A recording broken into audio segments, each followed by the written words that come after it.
ગુજરાતભરમાં અને રાજ્યમાં જાણીતો અને માનીતો ગોળી ગઢ બાપુનો મેળો પ્રતિવર્ષ ભાદરવા સુદ હોળીના આગલા રવિવારે ભરાય છે।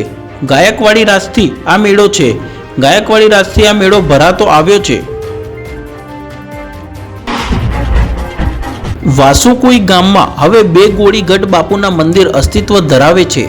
કોઈને પણ ગોળી કે ગુમડા કે અસહ્ય રોગ થયા હોય અને ડોક્ટર પણ શસ્ત્રક્રિયાથી સાજા ન કરી શક્યા હોય, આવા સમયે શ્રદ્ધાળુ એકવાર ગોળીગઢ બાપુની બાધા રાખી સાજા થયાના અનેક ઉદાહરણો છે।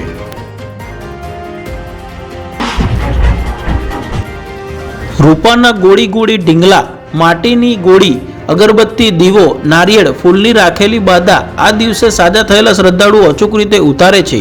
આ મેળામાં મનોરંજન અને ખાણીપીણી જેવા સ્ટોલો પણ મંડાય છે।